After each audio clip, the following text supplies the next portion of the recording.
Ladies and gentlemen, welcome back to the Legion Beta, as we're coming to the end now of looking at all our melee classes, which is good news, and then we can move on to the other things. So, I'm going to get a lot of shit for this video. I know when I make them, I know before I even start, when I hit that record button, people are going to hate me for this one, but not for the usual reasons. They're going to hate me because I really love this spec. Why would anyone hate you for that? Well, a large part of the Windwalker community, because it's very small, actually, the Windwalker community. It's pretty small. Actually, I'm very defensive over these changes because it's different and I hate it. I'm only being sarcastic. Yes, it's different. It is different. But I've got to be honest. This would easily make my top list and might even be a potential candidate for something I would play in Legion because I fucking love this thing. It's so cool. The big thing that struck me about it is the class fantasy aspect. Something that's plagued various specs throughout the Legion development cycle is the idea of tying so heavily to class fantasy. But Blizzard had an idea in mind with the Windwalker Monk. They've stuck to it, and they've hit the nail right on the fucking head as far as I'm concerned. Mechanically, certainly some things seem off, but the way it actually plays and the whole theme of it is just wondrous. Absolutely fucking bravissimo, in my opinion. It's real balls to the wall. It's a shaved cock and everybody's happy about it. So, let's get into it. A lot of the spells still look pretty similar, as you can see here, but there's some big changes that have really affected the whole flow of the gameplay, particularly this, Mastery Combo Strikes. Your abilities deal X% more damage, depending on Mastery, obviously, when you are not... when they are not a repeat of the previous ability. It is fucking incredible how much more interesting typically shit spells become when they're fitting into a flow.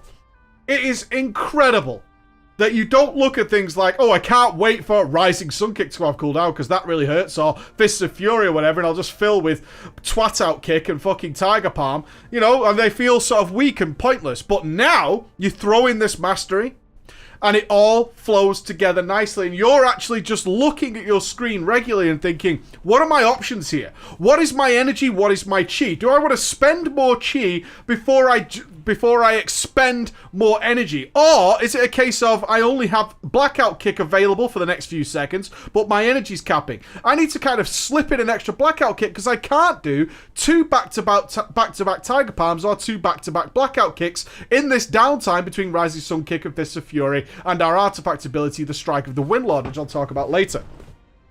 The whole spec continues to evolve and change regularly, and every spell feels so much better for it because you're fitting it into a rhythm.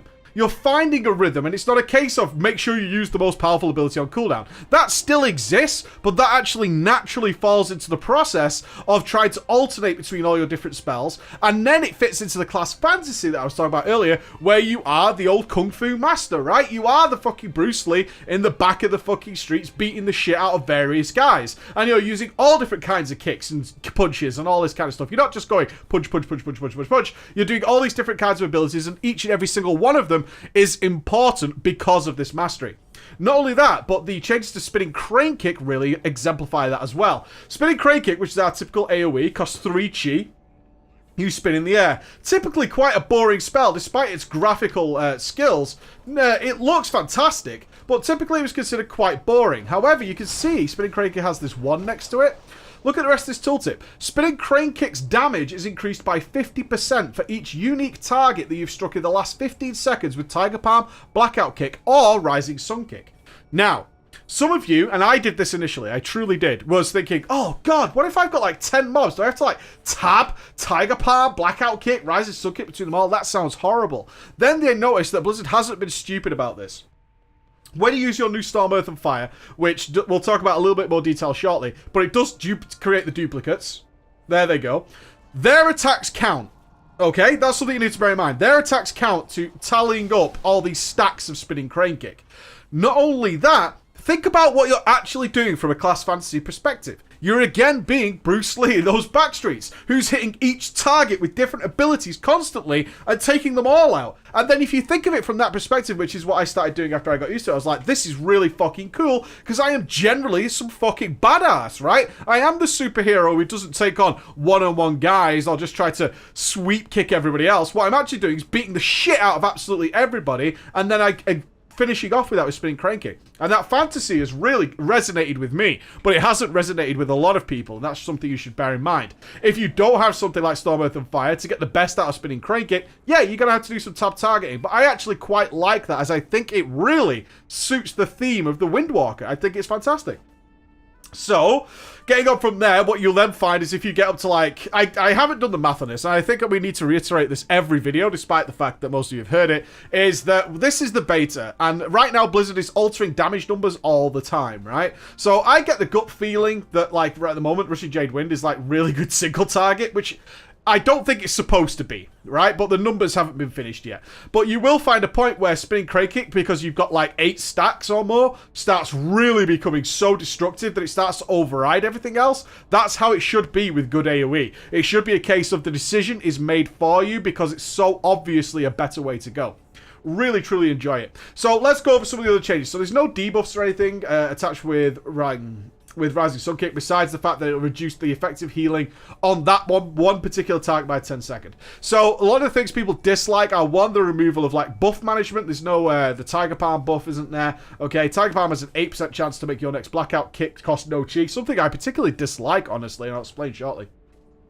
Blackout kick is just damage. Yeah, we have our new ability, Striker the Windlord. Now, this ability is strike with both fists of the heavens at all the enemies in front of you, dealing a lot of damage. This, despite the fact that this is only a 40-second cooldown and costs 2 chi, not particularly expensive, other spells are more expensive, it feels so meaty. And then I thought, what class fantasy is this? And it is the double fist attack to the chest that you'll see in those movies where they go, ugh! And it does feel like that as well, especially when you've got Storm, Earth, and Fire going, and they all sort of just go, boom! And it hits for so much fucking damage. It's a really satisfying spell. Super satisfying spell. Doesn't do anything particularly interesting. It just applies a slow. But actually popping it is a really satisfying experience. And I quite enjoy it. We still have Flying Serpent Kick. We still have Disable. You still have Spear Hand Strike. We can still roll around and all this kind of good stuff.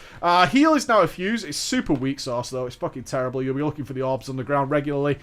We still have Touch of Death, although it has been reworked. Okay, you can use it at any health now, okay? You can use absolutely any health. There is some benefit if it doesn't go off particularly well. Let me read it for you. Use Ancient Pandaren knowledge of anatomy to inflict mortal damage on an enemy. After 8 seconds, the target will take damage equal to your maximum health.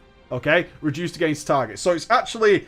What this is going to turn into as we get to the artifact weapons, this is actually a DPS cooldown. Okay, something you need to bear in mind there. Instead of this big heavy hitter that you can pop whenever you want, it's actually a DPS cooldown, but we'll talk about that in the artifact stuff.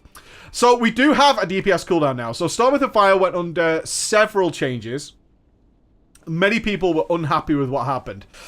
They went for the style where you could pick a target, fire your Storm, Earth, and Fire, pick another target, fire your other one off, and then you would attack the middle target, right? That was generally what happened, and then you have your clones attacking the other two. They then changed it so that it wasn't as managed as that. They seemed to think people were put off by trying to manage Storm, Earth, and Fire. So what they did is you would use it as your cleave ability, like almost similar to activating Blade Flurry, and the clones would just go off and find targets, which people hated because they would attack all the wrong targets all the time. They'd be spending their time attacking imps and shit instead of a main target. Really super annoying. Loss of control. People hate not having control. Totally understandable. I'm in the same position. What they've turned it to now is just a DPS cooldown. And honestly, I really enjoy it like this. I am more than fine with this. I'm fine with it. Our cleave elsewhere is more than enough. And if we compare it to the old Storm, Earth, and Fire, if we think about certain bosses, it was mostly fire and forget until an ad phase or something along those lines. Is it as good? I'm okay with it. I would say it's equally as good. It's different, but it's equally as good. So we get 2 charges of it with a 1.5 minute recharge. You split into 3 elemental spirits in 15 seconds. Each spirit dealing 45% normal damage and healing. You directly control the Storm Spirit, while Earth and Fire spirits mimic your attacks on nearby enemies. While active, casting Storm, Earth, and Fire again will cause the spirits to fixate on your target. So you can control them. Right? So if you have like a shitload of ads of one enemy that really needs to die, you can control it. I am more than happy with how this works, especially as you can fit in other things with your Strike of the Windlords and your Fist of Fury all onto a single target. Much better than Tiger Eye Brew, in my opinion. You've got to remember, we don't have the multi-strike procs or anything like that anymore that we need to be watching for. All that stuff has been swapped with actual just great gameplay. And I'm okay with it. Which is, again, why I'll probably get a lot of shit for this video. Although I just think it's super fun. So we still have Touch of Karma. Okay, not much else in the way of defensive though, sadly. Not much else going on there, but you can pick some up in the talents. So there's your basics. You're still going to be using your energy, you're still going to be using your chi. You're going to be moving around. generating with your Tiger Palm, trying to get everything going on, get your Fist of Fury going, usual stuff. And then you're going to be throwing in any talented abilities you've got, your Strike of the Windlords, your Touch of Death, and your Storm with the Fire as DPS cooldowns. The use of energy and chi is something we should mention here. Depending on the talent setup you choose, which we'll get into shortly, the energy changes are interesting. You can either play a spec that is seriously energy deprived, and this is particularly true with Rushing Jade Wind, is you just feel like you can't get enough chi because you don't have enough energy. I've run into that a lot. Or you'll find you're overflowing with energy because you have less abilities that cost chi, but you're still maintaining that mastery bonus I was talking to you about earlier.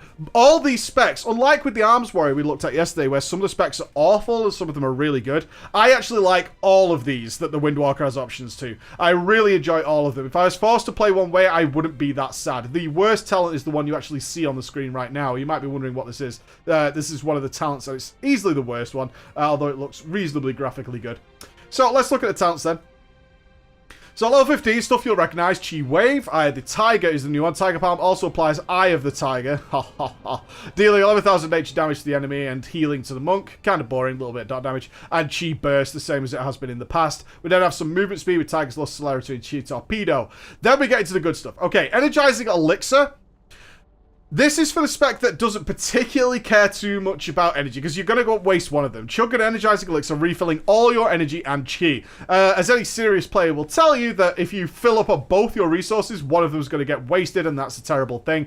But it just means that you generally pick that with specs that are either really heavy on chi and going to get good results, or really heavy on energy, and either way you'll get the benefits out of them. So it's not terrible that you waste one of your resources for a little while there, honestly. It's not a big deal. Ascension, increase your maximum chi by one of your energy regen by 15%. Really kind of lackluster these days. I think a great part of enjoying the spec is good chi management and good energy management, and if you get that right, it's extremely satisfying. Power Strikes I particularly enjoy. I've liked it for a long time, which is get that extra little bit of chi. It seems to, the 15 seconds seems to work at just the right time, is what I'd say there. I like Energizing Elixir though, because it's on demand, especially for your setups, especially when you're using Storm with the Fire and Touch of Death as DPS cooldowns. And creating these burst windows. Energizing Elixir works really well there, but Power Strike's for a nice consistency. Really, it just seems to occur, and this is a big thing because you'll be going through these rhythms where you're trying to alternate all your different spells, and you'll run into periods where you just have Blackout Kick and Tiger Palm, and then you'll have Power Strikes just boost you back up there. And if you do good chi management, it works really well. Ring of Peace, Dizzy Kicks, and Leg Sweep still stick around. Leg Sweep usually the go-to for most dungeon PvEers, as you well know. Healing Elixir, Diffuse Magic, and Dampen Harm. Of course, your defensives, pick whatever you wish. Okay, let's get to some more stuff then. So, Hit Combo is my favourite, because I really love this alternating Kung Fu playstyle. I think it's its best point it's ever been in the history of World of Warcraft since MOP.